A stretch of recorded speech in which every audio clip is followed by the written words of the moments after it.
It's rainy season again. Anong problema? Madalas sa mga plants natin, naulanan outside. So, most of the time, sinasabi natin, di ba, kailangan may shelter sila. Ilagay mo sila sa may silong or something like that. Or, much better sana kung greenhouse katulad nito. Pero syempre, hindi naman natin alam kung ano yung gagawin. And yun ang number one problema natin. Anong materials ang gagamitin natin? Magkakaiba naman parati yan. Sa akin, ang gamit ko is UV film. Yung iba nakikita natin polycarbonate. Sa ibang bansa naman, isang gamit nila is yung glass. Ay, yung fiberglass. Before gumamit ako fiberglass. So, ayun nga, there are four common materials na ginagamit dito. And four categories na kailangan nyo i-consider.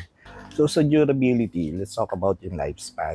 Usually, ang lifespan ng UV, sinasabi nila mga 2 years. Matagal actually, to be honest, kung hindi masisira, mga 3 to 4 years. Pero nasisira kasi siya madali siya masira, sinasabi. Madami rin farmers nagsasabi na nasisira siya. Pero I just want to clarify na yung pagkasira niya, hindi yung napupunit into yung plastic. What happens is, yung pagkakakabit niya, doon tayo nagkakaroon ng problema. Okay, it already had happened to me several times. Madami na. And totoo yun. Yun namang polycarbonate, matagal yan. Kaya nga expensive Alam mo kung lifespan niya, sabi sa akin before was around 3 to, at least 4 years. Yun ang sabi sa akin. Then yung ginamit ko na isa, fiberglass, yung corrugated na plastic roofing para sa bahay yun Yun, medyo matibay. Siguro mas matibay siya sa UV. It's just that hindi siya okay pagdating sa kapag binabagyo. Yung malakas yung hangin. And then, yung wind magagaling sa baba or pag ganyan, tapos pataas, gumaganon yung roof, natatanggal yung mga nails, yung mga screw na nilalagay namin. Makikita nyo, gumaganon yung bubong. So, yung pagkaka-install nawawala. For me, yung pinaka-the best talaga is yung glass. Glass. Napakatibay nun. In terms sa hangin, ang bigat kasi. It's very dense. Hangin and water, no problem. So, for me, yun ang pinaka-the best na material in terms of durability. Glass talaga. Now, yung glass for me is really number one. I'm going to give it 5 stars siguro or 5 at the highest. And 1, syempre, yung UV. Pero hindi. I'm just going to give 2 sa UV film, 5 sa glass, 3 sa fiberglass. Sa polycarbonate is around 4. Okay, syempre number 5 ang glass kasi pinakamatibay. Now, yung glass, in terms of functionality, let's just talk about functionality na, yung pangalawang factors or category that we have to consider, di ba? Functionality, okay ang glass. Yung pagpasok ng light is very good. Kasi transparent siya di ba? Maliwanag. The glass is actually clear. In terms of heat retention, okay siya. Okay siya. Yung pagpasok mo sa greenhouse, ang init talaga, which is very good kung cactus and succulents. Ang fiberglass na roofing is not actually intended for greenhouses kasi shelters, mga silong pwede pa. Pero opaque kasi ang fiberglass So, baka mas maganda siya kesa sa glass. Okay? Parang nagbibigay na siya ng shade. Same goes with polycarbonate kasi may iba-ibang kulay. Now, in terms sa heat retention, binabase ko rin siya doon sa greenhouse na isa naming mentor who lives in San Juan. Naka-polycarbonate siya. Open naman siya. Talagang parang ganun lang shelter. Pero mas mainit siya dito sa corrugated na roofing namin dito sa kabilang greenhouse. So I would say na in terms of sa heat, mas okay si polycarbonate than with fiberglass. Pero syempre number 1 si glass talaga mag-keep ng heat inside Although si UV, ito nakakatuwa, si UV film talaga siya. It has protection for ultraviolet rays. Kaya nga UV film ang tawag natin It actually has a powdery protection na parang farina na para talaga siya sa UV rays. Which is, in terms of functionality, okay siya. Mas better yung nakikita ko sa Thailand, naka-enclose yun lahat. Totally enclosed. And they're using UV film. And ang init. Talaga siguro, kung ang weather sa Thailand that time was around 33 degrees Celsius, doon umaabot mga 40, 42. Talaga lang kapag tirik ng araw, okay siya. Nakakapag-retain ng ng heat talaga, which is actually very good for your plants kung cactus and succulents, ha. Ngayon, ano mas maganda dun sa apat in terms of functionality? Ako, siguro for UV, I'm going to give it a 4. Kasi it's not actually that perfect. Pero okay siya ang UV. Same with glass. Okay na sana yung glass, gagawin kong 5 kasi I'm just thinking it as 4 kasi hindi ko alam kung in terms of UV protection, hindi ko alam kung ano yung binibigay niya. So kung alam nyo guys kung ano yung protection na binibigay niya ng glass, just share it. Now yung polycarbonate, mas maganda siya sa akin in terms of functionality. Pero I'm just going to give it 3 points siguro. And then yung fiberglass is 2 kasi nga sabi ko sa inyo, it's not intended for greenhouses. Let's talk about costing. Siguro yung glass is the most expensive. Okay? In terms of transportation. Kasi transport mo yun, saan ka kukuha? Sa ibang lugar, sa manufacturing plant. Kukuha ka yun, transport mo yan. Napakamahal yan. And the material itself is actually very expensive. It's good, pero expensive. And pangalawa, yung polycarbonate, ang alam ko per panel yan. Hindi ko na matandaan kung gaano kahaba yung panel. Pero ang isang panel niyan is around 1,000 something. Okay? Hindi ko rin alam kung may online yan. I've seen something na may online. Pero how are you going to transfer that one? Kasi katulad nito, mas madami akong panel na kailangan na gamitin dito. Kasi ang panel is just one side eh. So dalawang side yan. Eh, yung gilid ko pa, ang daming gagamitin. Yung namang fiberglass, actually mas mura siya as compared sa polycarbonate. Nagtanong na kasi ako before, I was trying to see if I can use polycarbonate. Kasi maganda nga, yun ang gamit ng isa sa mga mentors namin. Alam ko matibay rin siya, okay naman siya. Kaso lang mahal siya.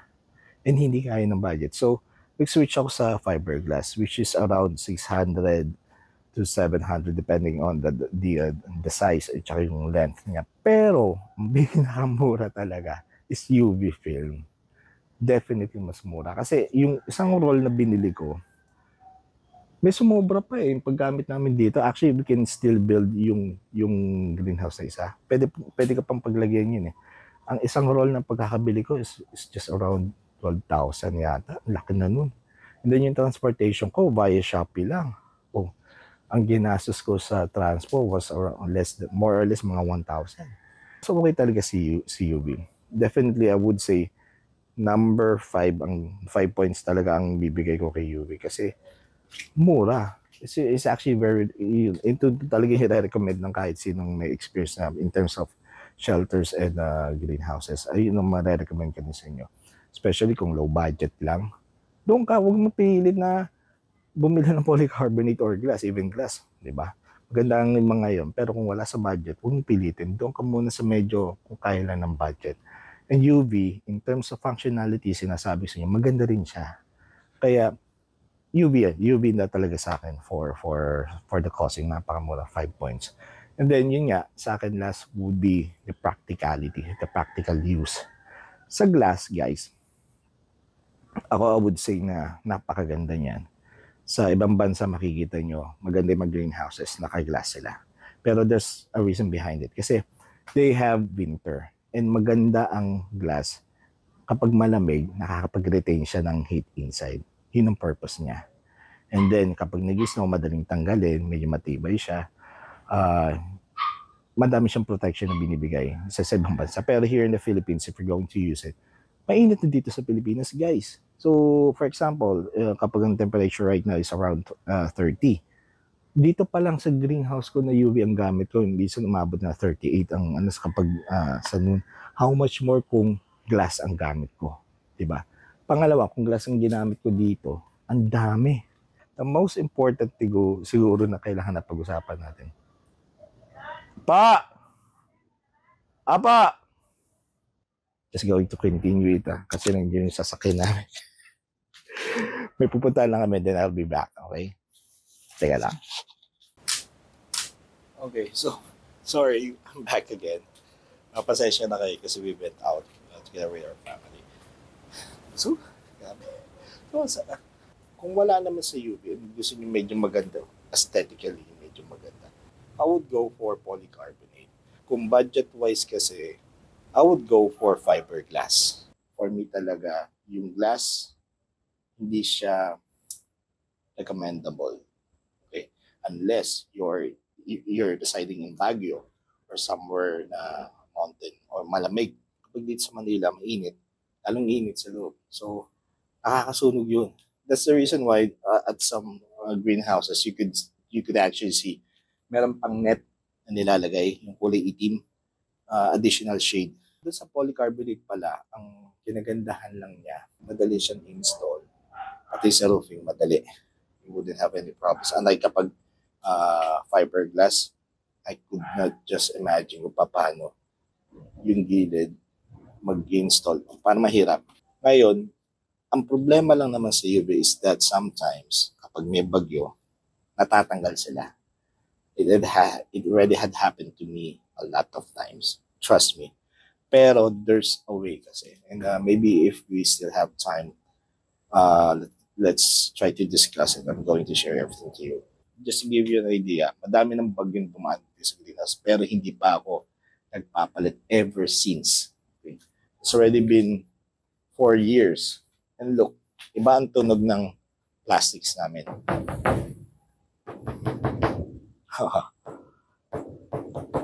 Teka, sige, kahit na metahol, okay na yun.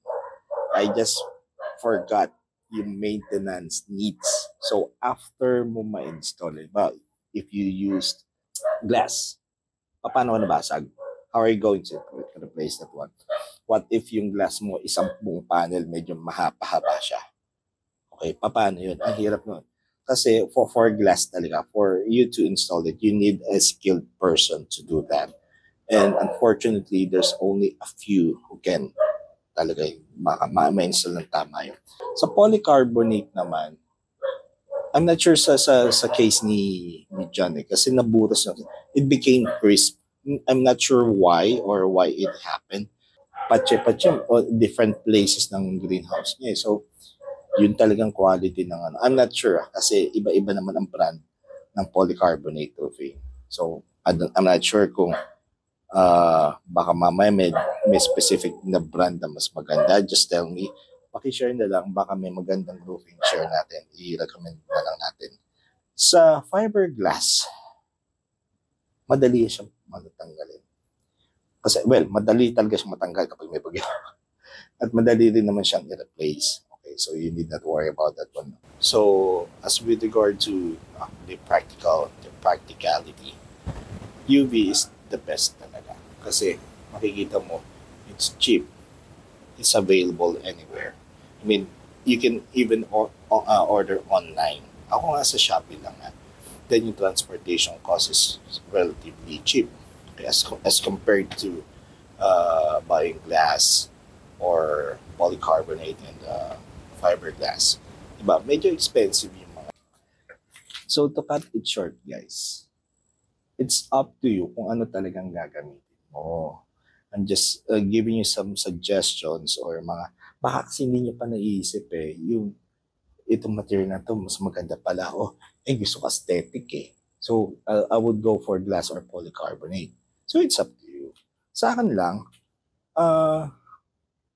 kung ano yung immediate need kasi, doon ako medyo practical ako kasi maliit lang budget ko. So, malaking factor yung costing. And this is just a hobby of mine.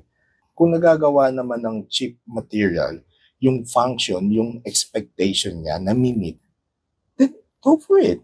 Diba? Wala namang masama doon. Ngayon, kung may konting pera kayo, then go for something expensive. Diba? I don't mind. That's yours. Sa akin lang, doon ako sa kung saan masasave you or makakatulong sa inyo sa mga plans ninyo.